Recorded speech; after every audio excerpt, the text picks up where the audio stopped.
Madame, Monsieur, bonsoir. Voici les titres de l'actualité de ce lundi 20 août. C'est bien en prison qu'un médecin a prescrit du Viagra au pédophile récidiviste Francis Évrard, quelques semaines avant qu'il ne kidnappe et viole Ennis, un petit garçon de 5 ans. Nicolas Sarkozy, qui a reçu le père et le grand-père de l'enfant, a annoncé plusieurs mesures contre les délinquants sexuels. Et Rachida Dati, garde des Sceaux, bonsoir madame, est l'invitée de ce journal. Elle nous en dira plus sur ces mesures. Il faut débourser près de 207 € pour les fournitures de rentrée scolaire en 6e. C'est le calcul qui a été fait par l'association Famille de France. Bernard Kouchner, le ministre des Affaires étrangères, est en Irak pour une visite de 3 jours. La première d'un ministre français depuis l'invasion américaine en avril 2003. Un voyage qui marque donc une rupture avec la position française précédente. Et puis en rugby, le verdict est tombé. Le pilier du 15 de France, Sylvain Marconnet, ne participera pas à la Coupe du Monde. Il doit de nouveau être opéré de la cheville. Son absence est donc un coup dur pour les Français. La polémique sur le suivi des pédophiles récidivistes rebondit avec cette incroyable révélation ce matin. Un médecin de la prison a prescrit du Viagra, un puissant stimulant sexuel, à Francis Évrard, quelques semaines avant sa libération, c'était en juin. Un mois après, il kidnappait et violait un petit garçon de 5 ans, Ennis. Son grand-père et son père ont été reçus ce matin par le président de la République. Karine Comadi et David Fossard. L'aveu a stupéfié les policiers du commissariat de Caen. Hier soir, un médecin est venu spontanément s'accuser d'avoir prescrit du Viagra à Francis Évrard à l'intérieur même de la prison de Caen. L'ordonnance aurait été délivrée en juin, quelques jours avant sa libération. Lors de son arrestation dans ce box, le pédophile a dans ses poches une plaquette de Viagra et de pilules en moins. À sa sortie de l'Elysée, où il vient de recevoir le soutien de Nicolas Sarkozy, le père d'Ennis réagit à ce nouveau coup de théâtre. Si lui a donné ça, c'est que c'est lui qu'il faut enfermer. Parce qu'en fin de compte, il l'a alimenté en prison. Il l'a lâché dans la nature, après comme un faux, pour qu'il puisse se nourrir. C'est tout ce qu'il a fait. Donc, si c'est vraiment lui, il en subira les conséquences. Face aux policiers, le médecin a expliqué que Francis Évrard ne lui aurait rien dit sur sa pédophilie. Selon la loi, les médecins pénitentiaires ne sont pas obligés de prendre connaissance du passé judiciaire des détenus. À la prison des Baumettes, ce médecin précise que la santé du patient prime sur ses antécédents judiciaires. Je dois dire qu'il m'est arrivé de prescrire du Viagra, assez rarement quand même, hein, mais sans vérifier effectivement quels étaient le délit pour lequel la personne avait été incarcérée. Vous pensez que vous auriez dû le faire? Je pense que j'aurais dû le faire. Est-ce que vous le ferez dorénavant? Dorénavant, je m'entourerai de plus de précautions, effectivement. À Caen, les enquêteurs cherchent à auditionner d'autres médecins qui travaillaient eux aussi à la prison. Le président de la République a réuni à l'Elysée les 3 ministres concernés. Rachida Dati, garde des Sceaux, Roselyne Bachelot, ministre de la Santé, Michel Alliot-Marie, ministre de l'Intérieur, pour envisager de nouvelles mesures, comme par exemple une hospitalisation en milieu fermé. Les explications d'Arnaud Boutet et Philippe Mugera. C'est la dernière réunion du jour et sans aucun doute la plus importante en termes d'annonces et d'affichage. Pour réagir aux problèmes de délinquance sexuelle, l'équipe est volontairement resserrée. 30 minutes plus tard, les ministres repartent silencieux. Car pour sa rentrée, le chef de l'État assure lui-même l'explication de texte avec une motivation très personnelle. Je dois tirer les conséquences de ce qui s'est passé. Et je dois le faire comme si c'était arrivé à quelqu'un de ma famille. J'ai dit que les délinquants sexuels ne sortiraient de prison qu'à 2 conditions. L'exécution de leur peine, première condition, et l'examen par chacun d'entre eux, par un collège de médecins, pour voir s'ils sont dangereux ou pas. Et dans la batterie de mesures évoquées, il y en a une radicale, la castration. Réponse du président, pourquoi pas? Traitement hormonal, appelez-le que vous le souhaitiez ou non, castration chimique, les mots ne me font pas peur. Il veut tout dire, ne rien éviter. Nicolas Sarkozy anticipe même les critiques que ses adversaires ne lui ont pas formulées. Il y a ceux qui me disent, vous réagissez parce qu'il y a eu l'enlèvement du petit Ennis. Mais bien sûr, alors je ne mets la pression sur personne. Je comprends parfaitement qu'il puisse y avoir des failles et des erreurs humaines. Mais là, c'est un désastre parce que tout le monde savait qu'il était dangereux. Dans la cour cet après-midi, la garde des Sceaux et la ministre de la Santé n'ont rien ajouté. Pour ce lundi de rentrée, il n'y avait qu'une seule voix, celle de l'Elysée. Tout le dispositif qui pourra être applicable aux délinquants sexuels récidivistes ou non démarre donc par un examen à la sortie de la prison, vous venez de l'entendre. Il se pratique déjà dans d'autres pays européens et c'est à partir de cet examen que les professionnels de la santé, avec aussi bien sûr les juges d'application des peines, mettront en place le suivi. Explication Vincent Fischmann et François Pitrel. Un hôpital réservé aux délinquants sexuels totalement fermé. L'exemple est allemand et la France compte bien s'en inspirer.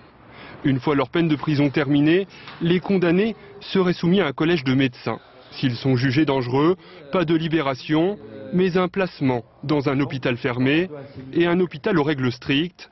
Toute permission de sortie est soumise à 2 conditions. Il devra accepter un traitement hormonal ou castration chimique et porter un bracelet GPS qui permettra de les localiser en temps réel, une idée qui suscite bien des réserves. Une mesure de contrainte après la fin de la peine, ça paraît totalement insensé. C'est pendant le temps d'exécution de la sanction et de la peine qu'il faut mettre à profit pour organiser les soins.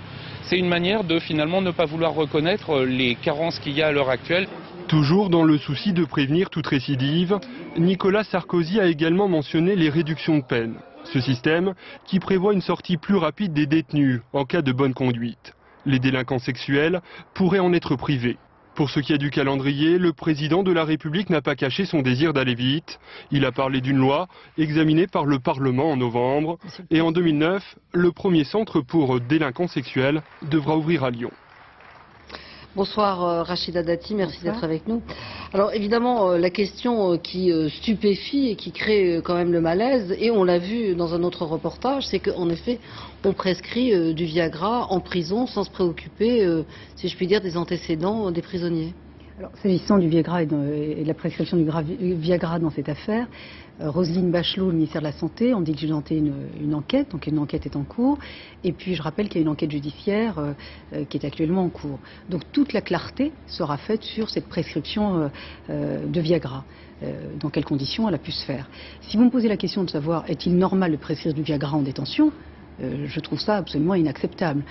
S'agissant de détenus, en particulier à de longues peines, et en plus le médecin peut demander le parcours judiciaire. Et il ne l'a pas fait, il a la possibilité d'avoir accès il a la possibilité, sauf que je rappelle qu'il faudra aussi que l'administration pénitentiaire puisse avoir accès au dossier médical, de la même manière que pour les médecins, ils puissent avoir accès au dossier pénitentiaire. On ne peut plus se cacher derrière un quelconque dysfonctionnement, parce que les premières victimes de ce type de dysfonctionnement, ce sont les victimes, et en particulier, dans ce cas, il s'agit d'un mineur de 5 ans.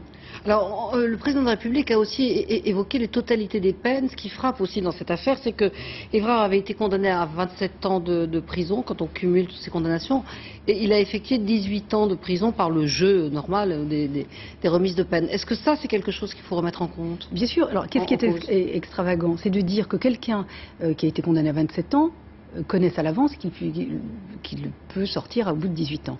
Nous allons remettre en cause ce système parce que nous avons dans le régime actuel 2 types de remises de peine. Il y a des remises de peine automatiques qu'on connaît dès le départ, c'est-à-dire au moment de l'exécution de la peine, puis les remises de peine dites supplémentaires qui sont ce sont des remises tout au long de l'exécution de la peine. Et bien, nous souhaitons que pour des détenus, quand il y a une peine à faire, quand il y a une condamnation, qu'on n'ayons plus de peine, de remise de peine automatique. C'est-à-dire que quelqu'un qui a été condamné à 27 ans, s'il ne fait pas d'effort, il exécutera 27 ans et non pas, il ne sortira pas au bout de 18 ans, comme ça peut être le cas. Alors, parmi les mesures que Nicolas Sarkozy préconise, il y a l'hospitalisation en milieu fermé. Qui la décide très exactement? C'est le collège de médecins tout seul? C'est avec le juge d'application des peines?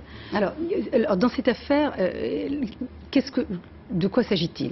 Il s'agit de lutter contre la délinquance sexuelle, en particulier sur les mineurs. Ça a été un engagement clair du président de la République. Ça a été clair. Nous ne pouvons plus aujourd'hui faire douter les Français de leur justice.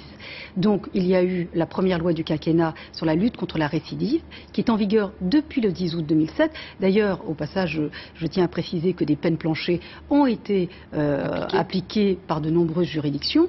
Et dans cette loi, il y a des dispositions qui concernent les délinquants sexuels.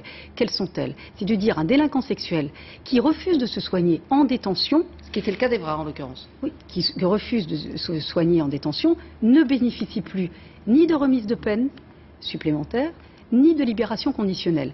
Et cet événement tragique nous y oblige aujourd'hui, nous irons plus loin dans le cadre de la loi pénitentiaire, c'est-à-dire que quelqu'un qui a effectué sa peine et qu'un collège de médecins constate la dangerosité à l'issue de la peine, si ces médecins considèrent qu'il est dangereux, c'est-à-dire qu'il y a un risque de récidive important, c'est-à-dire qu'il recommence, il sera admis dans un hôpital fermé. Est-ce que ce n'est pas une forme de prison à vie, au fond, qui est instituée avec... Ce sera un hôpital où ils seront obligés de se soigner. D'ailleurs, Roselyne Bachelot et moi, nous engageons à ce que dès 2009, ce type d'hôpital soit ouvert d'ailleurs à Lyon. C'est ce qui existe en Allemagne et aux Pays-Bas. Il n'y a rien de choquant à cela. Et il ne faut plus, parce qu'il est absolument inacceptable de continuer à accepter que des détenus dangereux, parce que s'agissant d'Evrard, tout le monde savait qu'il était dangereux. Donc, pour des détenus dangereux, quand ils termineront leur peine, eh bien, ils seront placés dans des hôpitaux fermés. Est-ce que vous êtes choqué par le fait que le Conseil de l'Ordre des médecins dit n'importe quel médecin aurait pu prescrire du Viagra, après tout, il n'y a pas eu de faute particulière de ce médecin? Je le rappelle, nous ne pouvons plus nous cacher derrière un quelconque dysfonctionnement. L'administration pénitentiaire aura accès au dossier médical, comme les médecins auront accès au dossier pénitentiaire. Aujourd'hui, il s'agit de protéger nos enfants et de protéger les mineurs en particulier. Une toute dernière question. On a souvent tendance à inventer des nouvelles mesures, mettre en place de nouveaux dispositifs. Est-ce que les moyens vont suivre? Est-ce qu'on n'est pas aussi confronté à la grande misère, si je puis dire, de la médecine pénitentiaire?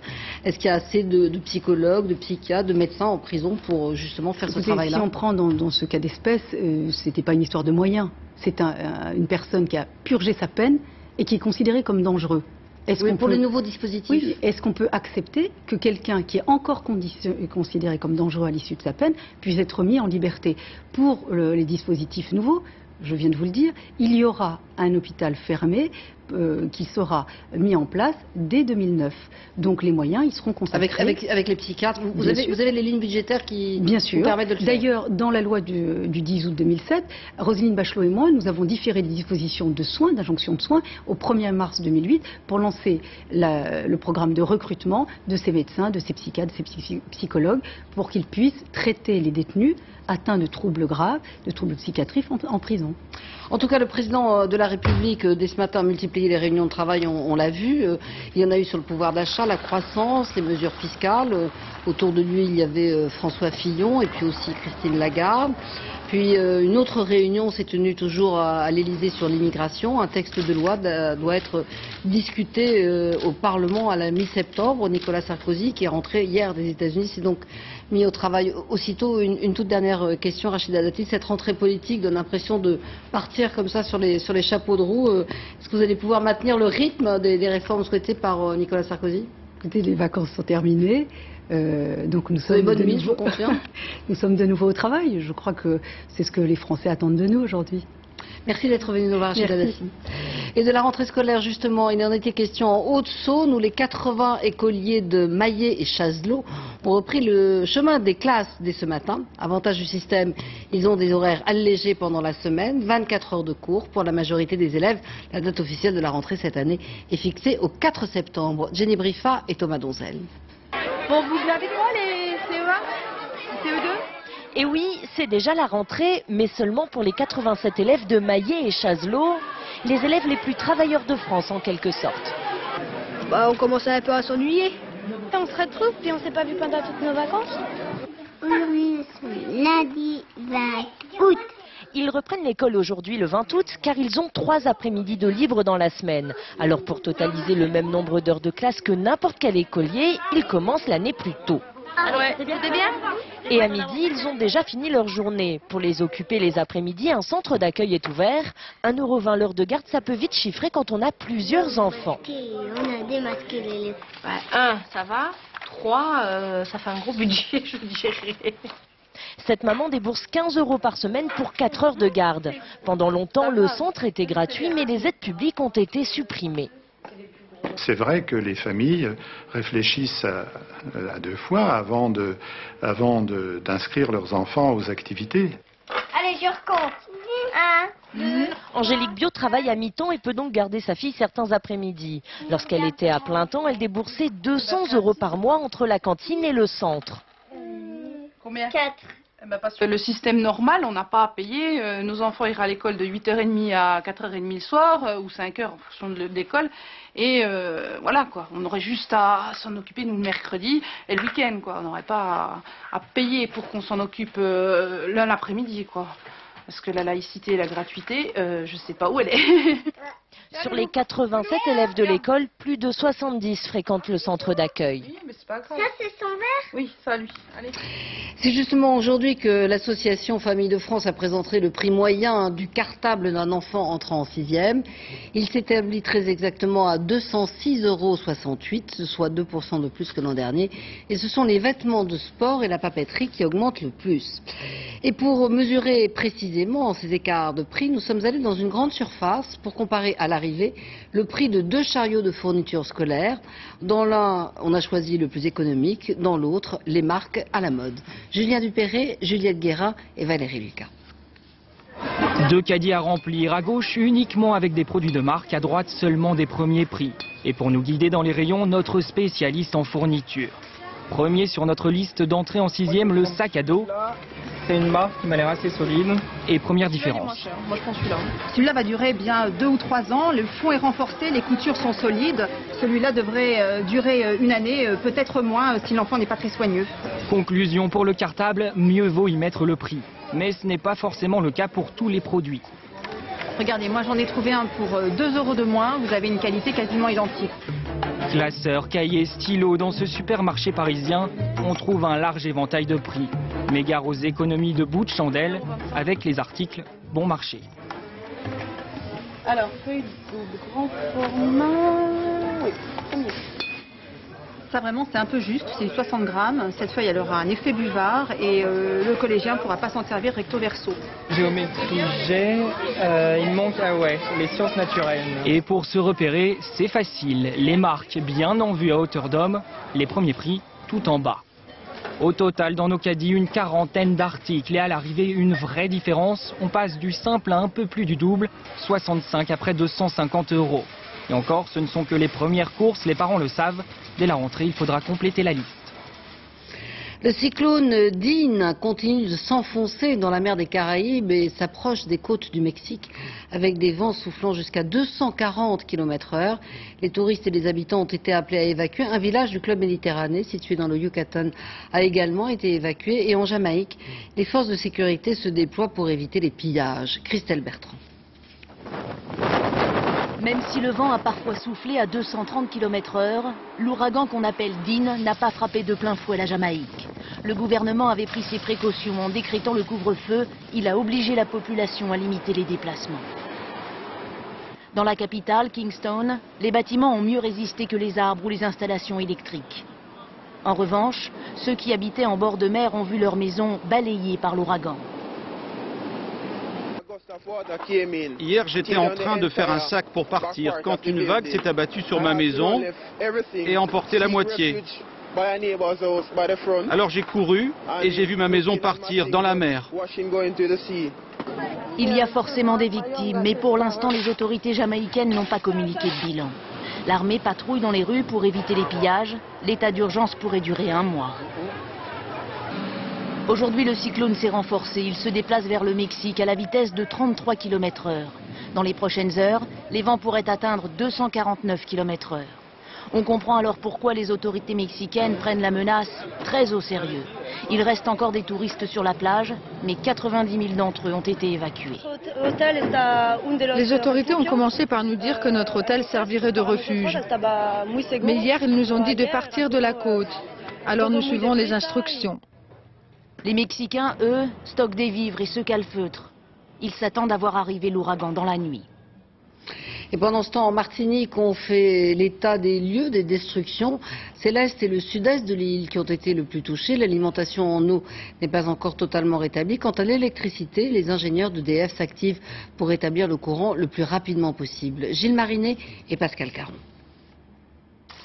Ces câbles électriques en travers des chaussées ou pendus aux arbres qui, dans leur chute, les ont entraînés, c'est la priorité des équipes d'EDF. Impossible de rétablir le courant si tout un chacun peut les toucher. Parfois même, ils sont encore alimentés. 400 volts, ouais, il y a du courant. dangereux. D'autant que des voisins ont tenté de sectionner les torsades. Si je le touche, c'est dangereux? Oui, très dangereux, c'est du 400 volts là. Ce câble est là depuis des jours. Ouais. Ce sont d'autres voisins qui ont donné l'alerte. Les agents sont submergés d'appels, les renforts seront les bienvenus. Il y a donc plus de 90 personnes qui viennent de la métropole, de la Guyane et même de la Guadeloupe pour aider. Ce quartier des Hauts-de-Fort-de-France est privé de courant, comme près de 100 000 foyers dans l'île. C'est l'attente avec les moyens du bord. Moi, j'ai des lampes, j'ai des bougies, donc ça ne me dérange pas trop. Mon congélateur est vidé. Pas de groupe électrogène? Non, pas du tout, pas du tout. Je fais avec. Vous pouvez tenir combien de temps? Moi, le temps qu'il faudra. Le temps qu'il faudra. Les agents épuisés sont constamment interpellés par la population. Peu d'agressivité malgré les difficultés. C'est vrai qu'il y en a qui sont pressés d'avoir l'électricité chez eux, mais je dirais ils sont entièrement avec nous, ils nous encouragent et jusqu'à maintenant on n'a pas eu de problème avec eux. Aujourd'hui, EDF affirme être en mesure d'alimenter 70% des foyers d'ici vendredi. L'impact des coupures de courant sur les entreprises est en cours d'évaluation. Des générateurs sont actuellement acheminés sur l'île. 170 chantiers EDF sont en cours dans l'île. Avec quelques priorités, il faut notamment fournir en courant les pompes hydrauliques. Beaucoup de foyers sont privés d'eau. Et le Premier ministre François Fillon se rendra mercredi et jeudi en Martinique et en Guadeloupe. Il ira dans les zones dévastées par le passage du cyclone en compagnie du secrétaire d'État à l'Outre-mer, Christian Estrosi. Au Pérou, l'acheminement de l'aide aux sinistrés est extrêmement difficile. Le bilan toujours provisoire du tremblement de terre s'élève à 540 morts, 1 millier de blessés et près de 200 000 sinistrés. La défense civile et surtout l'armée se sont déployés pour éviter pillages et coups de colère. Pour les sans-abri, les conditions de vie sont extrêmement difficiles alors que l'hiver austral est particulièrement rigoureux. Bernard Kouchner, le ministre français des Affaires étrangères, en visite surprise à Bagdad pour quelques jours, à l'invitation du président irakien. Ce voyage est le premier d'un responsable français depuis l'invasion en 2003 par les troupes américano-britanniques. Et elle marque un tournant dans la politique de la France qui jusqu'ici s'était ostensiblement tenue à l'écart du bourbier irakien. Christian Autain. Un avion officiel français dans le ciel de Bagdad, l'image a de quoi surprendre. Jusqu'au dernier moment, le voyage est resté secret. C'est entouré d'un dispositif de sécurité exceptionnel que Bernard Kouchner se déplace dans la capitale irakienne. 3 jours de visite à l'invitation du président irakien Jalal Talabani. Les deux hommes se connaissent bien. Un soutien opportun pour le leader irakien confronté à une grave crise gouvernementale. Pour la France opposée à l'intervention américaine, une page est tournée. Je ne dis pas qu'il n'y a pas de souvenirs, je ne dis pas qu'il n'y a pas des positions qui furent antagonistes. Maintenant, tournons-nous vers l'avenir. Décidément, c'est bien la fin de la brouille entre la France et les États-Unis sur le dossier irakien. Cette visite a aussitôt été saluée par Washington. Elle intervient une semaine après le déjeuner entre Nicolas Sarkozy et George Bush. Mais quel rôle pour la France? Pour l'heure, le ministre affiche la modestie et l'ouverture. Il doit rencontrer tous les interlocuteurs, kurdes, chiites et sunnites, pour trouver une solution à la violence. La violence est un problème qui ne peut être résolu que par les Irakiens, et selon mon point de vue, ainsi que celui du président Sarkozy, il n'y a pas de solution militaire, mais une solution politique. Il y a 4 ans, Bernard Kouchner perdait ici plusieurs amis dans un attentat meurtrier contre le siège des Nations Unies à Bagdad. C'est à eux qu'il a rendu hommage hier, dès son arrivée. Une manière de plaider pour un rôle accru de l'ONU dans le règlement du conflit. Aujourd'hui encore, 5 tués dans un attentat sont venus se rajouter à la longue liste des 60 000 morts civiles depuis 2003. Et en Afghanistan, une Allemande de 31 ans, enceinte de 5 mois, a été libérée à Kaboul après 36 heures de captivité. Elle avait été kidnappée samedi alors qu'elle déjeunait avec son époux dans la ville. Elle était présente à Kaboul dans le cadre d'une action humanitaire. 300 hommes sont intervenus pour la libérer. Sur l'aéroport d'Okinawa, au sud du Japon, un Boeing de China Airlines a pris feu peu après son atterrissage. Les passagers ont été évacués en urgence. Miraculeusement, il n'y a aucun blessé. Il y avait à bord 165 personnes, dont 2 bébés et 2 passagers malades. L'incendie serait dû à une fuite de carburant. Il a entièrement détruit l'avion. Et en Chine, ce qui devient très tendance, c'est de s'initier à la dégustation du vin. L'occasion, alors que débutent en France les vendanges, de faire le point sur ce marché considérable. En 2006, les importations de vins, notamment français, ont augmenté de 91%. Désormais, on trouve en Chine quelques vignobles et ces pionniers s'inspirent directement des méthodes de vinification à la française et de la culture bio. Reportage en Chine, Pascal Golomer et Sylvain Jaume. Il n'a pas l'air comme ça. Mais M. Zhou fait figure de marginal en Chine. Cet ancien professeur d'agronomie est le premier à s'être lancé dans le vin bio, il y a 8 ans. Pas d'engrais, des traitements naturels, un choix par passion et par respect pour la vigne. Le domaine s'étend sur 70 hectares tout de même. L'argent vient d'investisseurs chinois et français plutôt discrets. La méthode est directement inspirée des châteaux bordelais, avec un vieillissement en fût de chêne importé chaque année de France. À 14 € la bouteille, on est loin du vin chinois bon marché produit dans de véritables usines. La démarche prouve que l'approche du vin évolue dans le pays, les consommateurs aussi. Ils sont de plus en plus nombreux, surtout parmi les jeunes nés après les années 80, ceux qui travaillent dans le tertiaire, l'informatique. Beaucoup d'entre eux se passionnent vraiment pour le vin. Cette classe moyenne, c'est 100 millions de consommateurs. C'est à eux, bien sûr, que cette enseigne française de supermarché s'adresse, en proposant plus de 800 références de vins étrangers. La moitié d'entre eux viennent de France. Tous les ans, les ventes augmentent de 30%.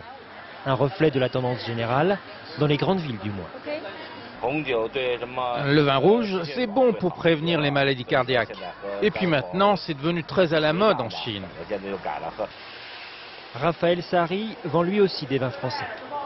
Mais ce sont des vins de petits producteurs, introuvables jusqu'alors sur le marché chinois. Et ça marche plutôt bien auprès des restaurants de Pékin. Encore faut-il former le personnel. La catastrophe, bon, tant que ça n'arrive pas sur les genoux du client, c'est pas grave.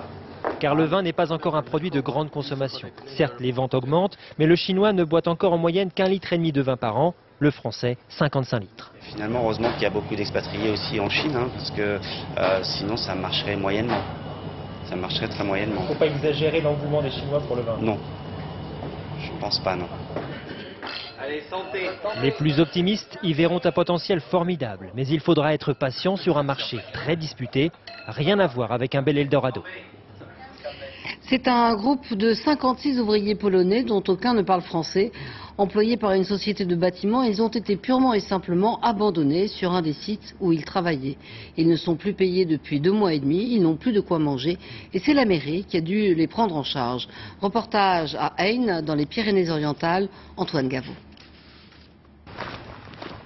Un ouvrier sans travail sur un chantier désert. Depuis la semaine dernière, les 140 logements de ce complexe touristique ne se construisent plus. Les 56 ouvriers polonais ont abandonné outils et bétonnières car cela fait plus de 2 mois qu'ils ne sont plus payés. Moralement, nous sommes très atteints.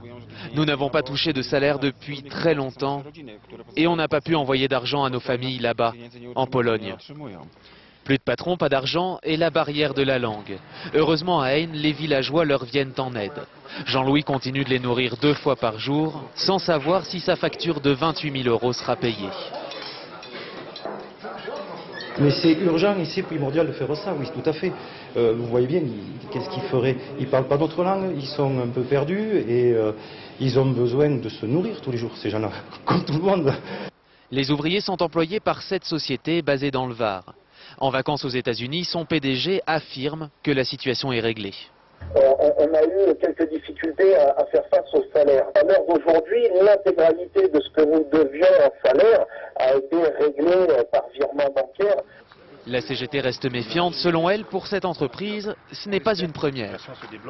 Cet employeur, avec cette même société, en juillet dernier, a été condamné dans le Puy-de-Dôme puisqu'il avait fait des malversations sur des contrats de travail et il ne rémunérait pas ses salariés qui étaient d'origine polonaise.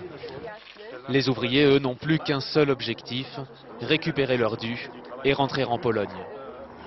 Le sud-ouest, de nouveau en vigilance orange, dans les Pyrénées-Atlantiques et les Landes. À partir de ce soir, il pourrait y avoir de fortes rafales de vent avec des précipitations abondantes. Sur le littoral, les vents pourraient atteindre 100 km/h, 80 km/h à l'intérieur des terres.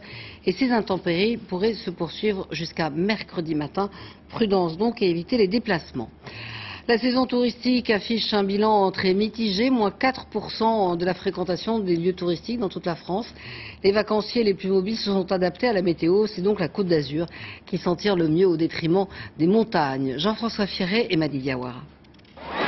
Biarritz, la semaine dernière. Biarritz, la semaine dernière. Et ça a été comme ça tout l'été. Un jour de soleil, puis un jour de pluie, bref, pas vraiment un temps à mettre un touriste dehors, encore moins à lui vendre des glaces. On a vu pire, on a vu meilleur. Voilà. Une petite moyenne. La saison prend l'eau. Selon les premières prévisions, le nombre de touristes en France est en baisse cet été de 4% minimum. Moins 4% dans quasiment tout le pays, jusqu'à moins 6% dans les régions montagneuses, moins 5% par exemple dans le Massif central. Ici, on ne fond pas pour les glaces, mais pour la fourme d'Ambert. Un seul parfum, ça finit par lasser les touristes. Résultat, ils quittent les campings bien plus tôt que prévu. On tient 2 jours, 3 jours, mais au bout de 3 jours de pluie et de froid, c'est plus possible, quoi. Un seul endroit où l'on passe entre les gouttes en France, la Côte d'Azur, bien sûr, plus 4%. Tant pis si les plages sont bondées, les hôtels complets, 96% d'occupation. Ici, au moins, il y a du soleil et de l'argent. Cette année, les 4 étoiles, les 4 étoiles luxe ont un tout petit peu mieux marché que les 2-3 étoiles. Cela dénote que la météo nous a apporté une nouvelle clientèle. Fréquentation à son zénith aussi dans les grandes villes. Paris plus 3% malgré un temps exécrable. Les touristes se sont abrités dans les musées et les monuments. Les villes ont su créer de véritables produits touristiques. C'est aussi une alternative au littoral ou à la montagne lorsque la météorologie est défavorable. Et certains, pour être sûrs de débusquer le soleil, sont allés plus au sud, en Espagne, en Italie ou au Maghreb. Jamais les Français n'ont passé leurs vacances aussi loin de chez eux. En rugby, le verdict est tombé. Le pilier du 15 de France, Sylvain Marconnet, ne participera pas à la Coupe du Monde. Il doit être de nouveau opéré de la cheville. Sylvain Marconnet est considéré comme l'un des plus grands piliers de l'histoire du 15 de France. Son absence est donc un coup très dur pour les Français. Portrait signé Julien Pasquette et Romain Potoczki. Les efforts et les sacrifices n'auront pas suffi. Il a eu beau suer à grosses gouttes pendant sa convalescence. Sylvain Marconnet, le pilier français, a dû déclarer forfait pour la prochaine Coupe du Monde. Victime d'une fracture du tibia en faisant du ski opéré en mars, il avait repris l'entraînement avant de s'arrêter. Avec ses 71 sélections, Marconnet était un élément clé de la mêlée française et un personnage important dans le groupe. On sera là pour l'accompagner et de toute façon je pense qu'il restera pas loin de nous. Bernard Laporte va donc devoir se passer d'un pilier expérimenté dans un secteur de jeu essentiel. La mêlée bousculée lors du premier test match face aux Anglais a retrouvé un peu de stabilité samedi dernier à Marseille. Marconnet lui voit son rêve de Coupe du Monde s'évanouir, mais il sera le premier supporter. Je crois qu'il faut souhaiter à l'équipe de France une belle réussite. Après, que ça soit avec ou sans moi, j'espère elle sera championne du monde. Son remplaçant est déjà trouvé. Nicolas Mas est confirmé dans le groupe. Il a déjà pu se frotter au niveau en rentrant face aux Anglais. Sylvain Marconnet n'en a pas fini avec sa blessure. Il sera réopéré pour tenter de retrouver son plus haut niveau avec le Stade français. Décidément, l'OM a bien du mal à s'imposer, malgré un début de match plutôt réussi, avec 2 buts de Niang, puis de Cissé, son premier de la saison, qui fallait une belle pirouette. La tendance est inversée. Nancy est revenu au score, d'abord sur pénalty transformé par Gavanon, puis sur une belle action de Hadji. Résultat 2-2 et toujours pas de victoire pour l'OM depuis le début du championnat.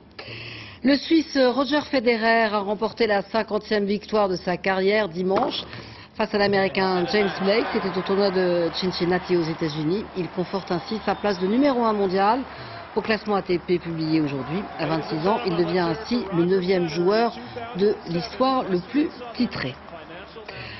En Champagne, certaines grandes maisons proposent un nouveau style de découverte en invitant des créateurs contemporains à exposer leurs œuvres dans les crayères de Reims. La plupart des artistes réalisent leurs compositions sur place. Reportage Isabelle Bechler et Didier Dahan. Descente. C'est à Daniel Buren que la maison de Champagne a confié le soin de réunir une quarantaine d'artistes dans ses caves. 18 km de galeries taillées dans la craie à 30 mètres sous terre. C'est là que mûrit le champagne. Et l'artiste a laissé sa marque de bandes alternées, en bas-relief.